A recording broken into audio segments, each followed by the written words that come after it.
Interview chapter, आवाज आ रही ना सही, इंटरव्यू चैप्टर की तरफ। इंटरव्यू, आइए दोस्तों, सेकंड लास्ट चैप्टर इंटरव्यू। किसी भी चैप्टर में कोई भी डाउट हो आप मुझसे पूछ सकते हो, इंस्टाग्राम पे पूछ लेना, डियर सर काशिफ की आईडी पे, वहां पे आके ना बता देना सर, इस आईडी पे आऊंगा इंस्टाग्राम पे,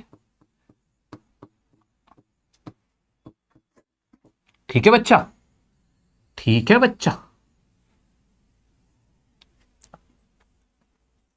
चलो इंटरव्यू चैप्टर, इसमें तो कुछ भी नहीं है, मजाक है इसमें, क्या ही है इसमें, क्या ही है, कुछ भी नहीं है इंटरव्यू में।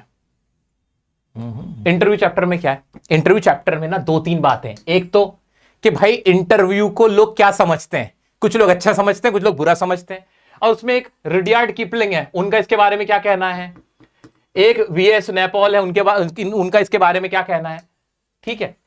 एक तो ये पार्ट, एक पार्ट ये है। दूसरा अम्बर्टो इको है। अम्बर्टो इको एक तरह के स्कॉलर हैं, नॉवेलिस्ट हैं, प्रोफेसर समझ लो इनको, अम्बर्टो इको। उन्होंने एक मैगजीन, अपनी किताब लिखी है, उन्होंने अपनी एक बुक लिखी है, वो इंटरव्यू को कैसे देखते हैं। रुडयार्ड किपलिंग ये सब तो इसको बुरा मानते हैं, ये सब तो बुरा मानते हैं। अम्बर्टो इको लेकिन इसको ठीक मानते हैं, उन्होंने साफ साफ तो नहीं कहा वो ठीक मानते, लेकिन उन्होंने एक लंबा चौड़ा इंटरव्यू दिया था जहां वो बताते हैं कि भाई मैं अपनी लाइफ को कैसे देखता हूं और सारी चीजें, मेरी बुक क्यों चली क्यों नहीं चली, बस ये बात है। तो इसमें टोटल मिला के यही है, पूरे चैप्टर में यही है, वो मैं तुम्हें सिखा देता हूं, वो मैं तुम्हें पढ़ा देता हूं, ठीक है, समझ में आ गया, हाँ जी समझ में आ गया। अब क्या क्या बात रखनी है, क्या क्वेश्चन होंगे आओ देख ले, क्या क्या याद रखना है। The author opens the chapter by giving a brief overview of the interview process and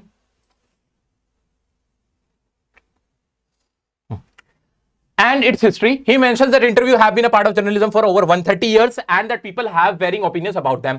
वो बताता है कि इंटरव्यू 130 साल से जर्नलिज्म का पार्ट है, जहां पे लोग जर्नलिज्म करते हैं, अपनी पत्रकारिता करते हैं। It noted that people have varying opinion, सबका अपना अपना अलग अलग ओपिनियन इंटरव्यू को लेके, सब इसको हाईली अच्छा मानते हैं, कुछ लोग इसको डिसलाइक करते हैं।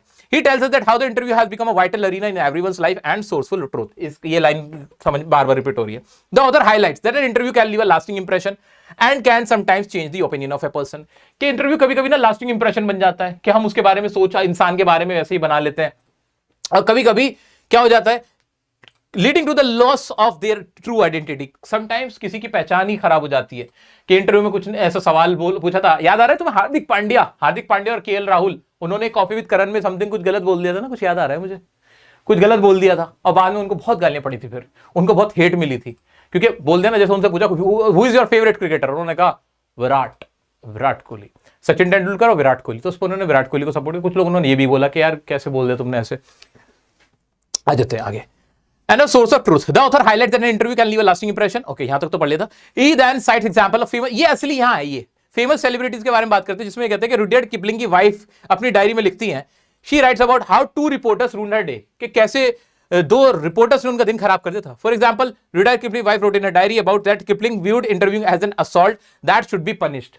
रुडयार्ड किपलिंग तो कहते हैं कि ये असॉल्ट है, ये हमला है। क्या है असॉल्ट? रुडयार्ड किपलिंग क्या सोचते हैं? असॉल्ट है, इंसान की पर्सनालिटी पे, उसकी पर्सनल लाइफ में असॉल्ट है और पनिश करना चाहिए। जो इंटरव्यू ले रहा है ना, उसको पनिश करना चाहिए। रुडयार्ड किपलिंग क्या मानते हैं? क्या मानते हैं? ये लाइन याद रख लो बस, कि रुडयार्ड किपलिंग क्या मानते हैं इंटरव्यू को रुडयार्ड किपलिंग मांगते हैं असॉल्ट। असॉल्ट मतलब हमला, और इंटरव्यूअर जो होता है उसे क्या होना चाहिए? ही नीड टू बी पनिश्ड, उसको क्या सजा मिलनी चाहिए, यानी वो उसे बहुत बुरा मानते हैं, पर्सनल लाइफ में इंटरफेरेंस मानते हैं। क्लियर हो गया? हाँ जी, हाँ।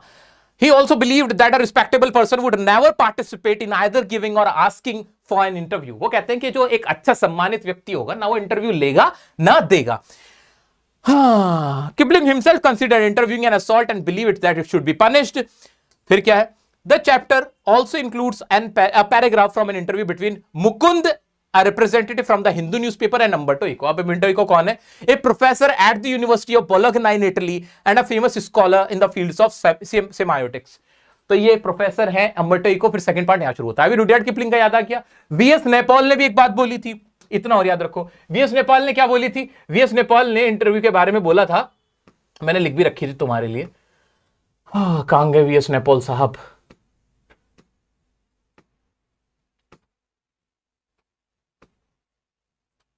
हाँ, वीएस नेपॉल ने क्या बोला था? वीएस नेपॉल ने बोला था कि feel some people are wanted by interviews, के कुछ लोग ना घायल हो जाते हैं इंटरव्यू से, उन्होंने भी इस बारे में बोला था। तो वीएस नेपाल और दूसरा रेडियार्ड किपलिंग हमें याद रखना है कि ये दोनों इंटरव्यू के बारे में क्या सोचते थे। क्या याद रख पाओगे? याद रख पाओगे, बिल्कुल। दूसरा पार्ट अम्बर्टो इको का शुरू होता है। अम्बर्टो इको क्या कहते हैं वो देख लो। अम्बर्टो इको कौन है? एक प्रोफेसर है यूनिवर्सिटी ऑफ इटली के अंदर। वो कहते हैं मुकिंद also ask about his successful novel, the focus of the interview is Eco successful novel, the name of the rose. The name of the rose उनका सक्सेसफुल नॉवल था, उसके बारे में मुकुंद उनसे बात कर रहे हैं। Which has sold over 10 million copies, 10 million, 1 crore copy उसकी बिकी थी। Mukund start by asking Eco how he manages to do so many different things, to which Eco responds by saying he is doing the same thing. He goes on to explain that his books for children promote peace and non-violence, reflecting his philosophical interest. वो कहते हैं कि मेरी जो books हैं वो promote करती हैं पीस एंड नॉन वायलेंस। तो तुम्हें क्या याद रखना है इस चैप्टर से? क्या याद रखना है? मैं बार बार कह रहा हूं चैप्टर बोरिंग सा है, मैं जानता हूं, मैं खुद तारीफ कर रहा हूं इसकी, नहीं। लास्ट लेसन मजेदार है, इंडिगो मजेदार है, रेड ट्रैप सबसे मजेदार में से एक है, मजेदार है रेड ट्रैप। मैंने इंपॉर्टेंट नहीं बोला, मैंने कहा मजेदार, मजेदार है। लेकिन मैंने तुमसे कहा कि पोएट एंड पैनकेक्स और इंटरव्यू मजेदार नहीं है, क्योंकि इसमें कुछ सीखने को नहीं मिलता। इसमें सिर्फ फैक्ट्स हैं, वो याद रखने हैं हिस्ट्री की तरह, और कुछ नहीं। इसमें एजुकेशन के ऊपर बात नहीं है, इंसान के अच्छे कैरेक्टर के ऊपर बात नहीं है। ये सिर्फ सीधी सी बात है कि अम्बर्टो इको क्या कहता है। अम्बर्टो इको कहते हैं कि मेरे जो नॉवेल है, मेरा जो नॉवेल है, अम्बर्टो इको का नॉवेल का नाम बताओ सब लोग एक आवाज में, एक आवाज में। Can you please tell me the name of the novel of Umberto Eco? क्या नाम था? और वो क्या कहते हैं कि मेरा जो नॉवेल है वो क्या प्रमोट करता है? क्या प्रमोट करता है? ये लाइन याद रख लो ना यार, it promotes peace and non-violence. It promotes peace and non-violence. ये याद रख पाओगे? Can you remember that? Can you remember that? सब लोग एक बार कमेंट में यार, जितने भी साथी अभी जुड़े हुए हो, तुम्हें याद रह जाएगा। ये चैप्टर ना घोल के पिला रहा हूं तुम्हें, घोल के पिला रहा हूं। इतना इसको पता है, इतना इसको कोई काट पीट के तुम्हें नहीं पढ़ा पाएगा, क्योंकि मैं टीचर के तौर पे पढ़ा ही नहीं रहा तुम्हें। चलो आ जाओ। The fact that others see him as a novelist rather than a scholar does not affect him, as he understands the challenge of influencing millions of people through academic work. वो कहते हैं, मुकिंद उनसे पूछते हैं कि लोग ना आपको क्या बोलते हैं? लोग ना आपको नॉवलिस्ट बोलते हैं, ना कि स्कॉलर। तो कहते हैं इससे मुझे फर्क नहीं पड़ता है। और क्या कहते हैं? Ego believe there are gaps in our life similar to the gaps in atoms and the universe, which he refers to the interstices. इंटरस्टाइसिस gap को बोलते हैं। तो वो बताते हैं कि भाई मैं बिल्कुल जैसे एटम में गैप होता है, मैं इसको इंटरस्टाइसिस मानता हूं। It is during this time that he is most productive, और मैं इसी टाइम में बहुत प्रोडक्टिव होता हूं। मैं एकेडमिक वर्क कर रहा होता हूं, तब मैं नॉवेल का काम नहीं करता। ये सारी बातें बताते हैं। When discussing his novel, Eco notes that it is not an easy read, combining elements of detective work, metaphysics, theology and medieval history. वो बताते हैं कि भाई ये जो वर्क किया है उसके अंदर ये सारी चीजें इन्वॉल्व हैं। He also says that if the novel had been written 10 years earlier or later, it would not have achieved the same success as it has achieved. अगर ये नॉवेल जो मेरा द नेम ऑफ द रोज है, अगर वो 10 साल पहले या 10 साल बाद रिलीज होता तो इसको सेम सक्सेस ना हासिल होती। फिर क्या कहते हैं? He also says that if the novel had been written, okay, ये तो हो गया, हाँ, leaving the reason for its successful mystery. वो कहते हैं कि सक्सेसफुल कैसे हुआ मुझे भी नहीं पता। मेनली अम्बर्टो इको का क्या याद रखना है कि वो इंटरस्टाइसिस में बिलीव करते हैं। वो अपने काम में, वो अपने काम को कहते हैं कि जो मैंने काम किया जो सक्सेसफुल हुआ 10 साल पहले होता है, 10 साल बाद होता है, मुझे खुद भी नहीं पता। ये सारी बातें वो करते हैं। ठीक है, क्लियर हो गया? क्या इसके मैं क्वेश्चंस की तरफ बढ़ूं? इसके क्वेश्चन देखो क्या क्या पूछ लेगा वो हमसे, क्या क्या पूछ लेगा। आ जाओ इंटरव्यू पे। क्रिस्टोफर सिल्वेस्टर, थीम क्या है? थीम वही है, the theme of interview was about the complexity and the opinions of the people towards the interviews. चलो, एब्स्ट्रैक्ट बेस्ड क्वेश्चन आराम से तुम देख ही लोगे अब तो, इसमें तो दिक्कत नहीं है। मैं नॉर्मल क्वेश्चन देख लेता हूं।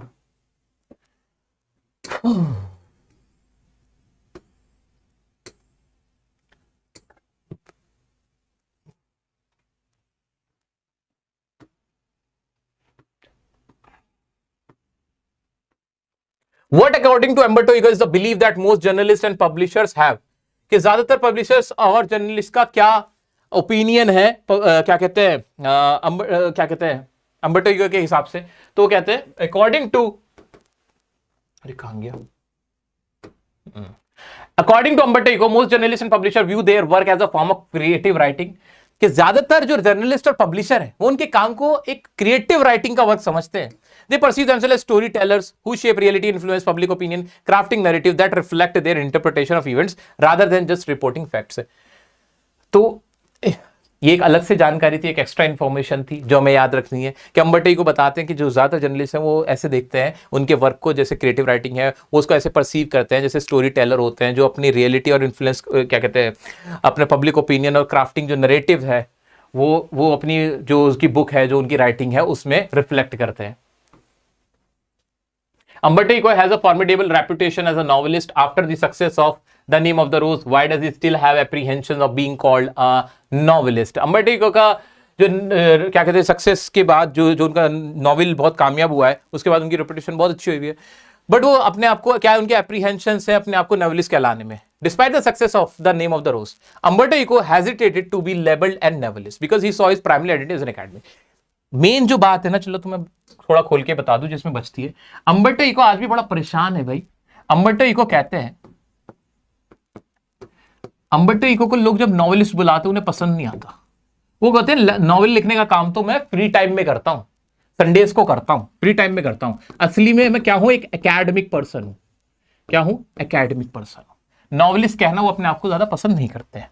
सीधी सी बात ये रखो याद, ठीक है? ठीक है, जबकि उनका नॉवल बहुत पॉपुलर हुआ है लेकिन फिर भी वो अपने आप को नॉवेलिस्ट कहलाना पसंद नहीं करते। He saw his primary identity as an academic, कि मैं एकेडमिक पहले हूं। He viewed his writing as a secondary pursuit and felt that only a small portion of readers had engaged with his literary work. Did Umberto Eco like to be identified as novelist? बार बार ये question बन रहा है, तो कहो no, he did not like to be called a novelist first. His first primary pursuit is to be an academic. वो academic मानते हैं खुद को। हाँ जी, और क्या है?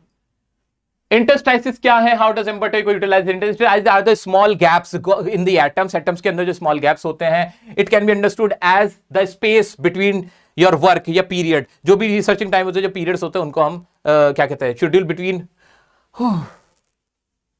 इंटरस्टाइसिस सिंपल है, the gap between atoms. Atoms में जो गैप होते हैं उनको इंटरस्टाइसिस बोलते हैं। You can call it a space, space या ब्रेक कह सकते हो। एंड Umberto Eco यूटिलाइज करते हैं इंटरस्टाइसिस को, इन ब्रेक को यूटिलाइज करते हैं वर्क करने में, कुछ कंस्ट्रक्टिव वर्क करने में। वही बात यहां भी बोली गई है। Umberto Eco made the most of these moments. ये सिंपल पूरा सुना देता हूं। Interstices refer to small intervals और gaps in one's schedule. Interview जो इंटरवल्स होते हैं या गैप्स होते हैं किसी के शेड्यूल में, उसको इंटरस्टाइसिस बोलते हैं, जैसे एटम में होते हैं। और वो इसका इस्तेमाल करते हैं राइटिंग करने में, रिसर्च करने में इस दौरान। ठीक है, इतना क्लियर हो गया?